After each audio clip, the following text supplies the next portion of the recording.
Change the scam. दोस्तों, जैसा कि हमने बीते एपिसोड में बात की कि जब से आम लोग बैंक फ्रॉड से अलर्ट हुए हैं, तब से जामतारा के स्कैमर्स के लिए लोगों को ठगना मुश्किल हो गया है। ऐसे में जामतारा के स्कैमर्स ने लोगों के बैंक अकाउंट खाली करने का अब एक नया तरीका इजाद कर लिया है। अब ये स्कैमर्स सीधे लोगों के अकाउंट तक नहीं पहुंचते, बल्कि अब ये लोगों को मोबाइल कस्टमर केयर एग्जीक्यूटिव बनकर बैंक अकाउंट की जानकारी इकट्ठा करते हैं और फिर पैसे चोरी कर लेते हैं।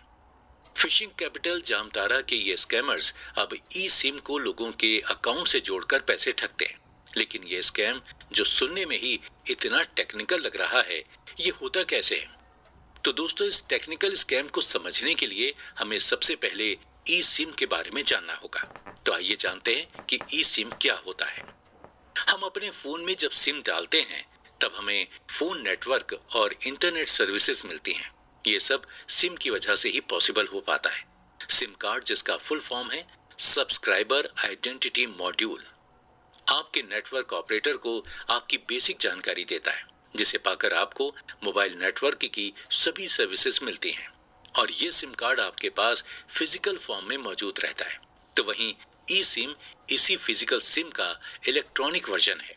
ये ठीक वैसे ही काम करता है जैसे फिजिकल सिम काम करता है। जैसे टीवी, डीटीएच सर्विसेज के लिए सेट टॉप बॉक्स में फिजिकल कार्ड डाला जाता है, ये कार्ड भी सिम की तरह काम करता है। वहीं आजकल इन फिजिकल कार्ड्स की जरूरत नहीं रह गई है, बल्कि लॉगिन आईडी और पासवर्ड की मदद से आप सारी सर्विसेज पा सकते हैं। इसी तरह ई सिम काम करता है। आजकल कई फोन्स में ई सिम का यूज भी किया जा रहा है, जहां मोबाइल नेटवर्क सर्विसेज पाने के लिए फिजिकल सिम कार्ड की जरूरत नहीं होती। एप्पल और गूगल जैसी कंपनियां ई सिम को सपोर्ट करने वाले फोन्स बना रही हैं। वहीं जिन स्मार्ट वॉचेस में कॉलिंग फीचर होता है, उनमें ई सिम का ही यूज होता है। ई सिम रजिस्टर कराने के लिए आपको अपने नेटवर्क ऑपरेटर से कांटेक्ट करना होता है। फिर केवाईसी पूरी करने के बाद आपको सब्सक्रिप्शन डेटा मिलता है और एक क्यूआर कोड दिया जाता है, जिसकी मदद से इसे स्मार्ट वॉचेस में इंस्टॉल कर लिया जाता है। तो आइए अब जानते हैं कि जामतारा गैंग कैसे इन ई सिम की मदद से लोगों से पैसे ठगता है। दोस्तों, सबसे पहले जामतारा गैंग के लोग कुछ मोबाइल नंबर निकालते हैं। फिर इन नंबरों को अलग अलग बैंक्स के ऐप्स में लॉगिन करने की कोशिश करते हैं। जब किसी नंबर से लॉगिन करने पर बैंक ऐप ओटीपी मांगता है, तब समझिए कि इन लोगों को अपना शिकार मिल चुका है। फिर ये लोग उसी नंबर पर कस्टमर केयर एग्जीक्यूटिव बनकर कॉल करते हैं। उस कॉल के दौरान ये कस्टमर से मोबाइल सिम अपडेट कराने या केवाईसी इंफॉर्मेशन अपडेट करने की सलाह देते हैं, और वो उसी दौरान कस्टमर का भरोसा जीतकर वो ईमेल एड्रेस पता करने की कोशिश करते हैं जो आपके बैंक अकाउंट से लिंक है।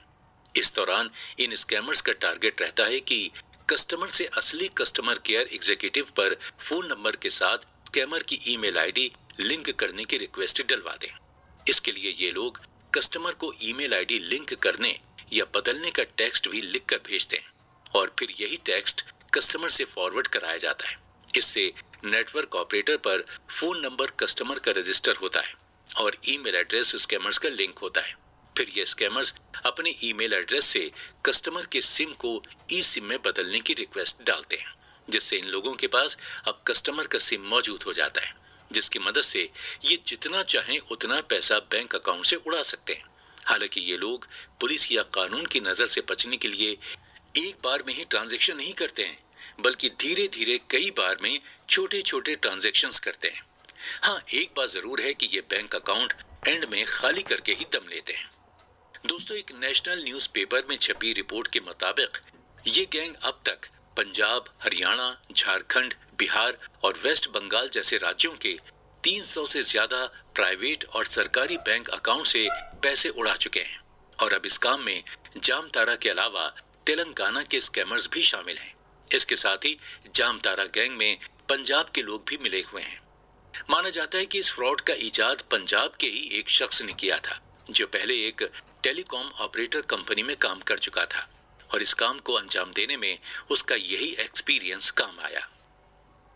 अब सवाल यह है कि इस तरह के फ्रॉड से बचा कैसे जा सकता है।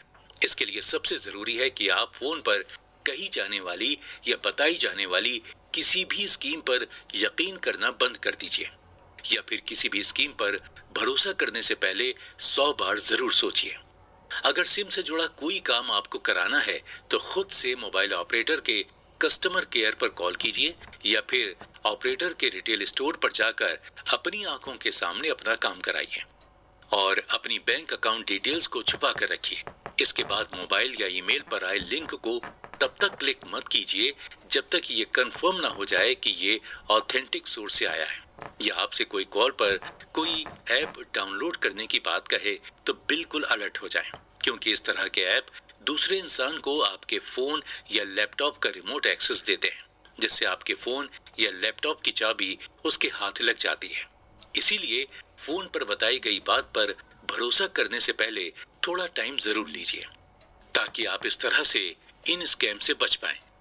दोस्तों, जामतारा के देश भर में मशहूर होने के बाद देश में कई और जगहें भी जामतारा बनकर उभरी हैं। मेवात और भरतपुर भी इन्हीं जगहों में से एक है। तो क्या है इन दोनों जगहों की कहानी, जानेंगे अगले एपिसोड में।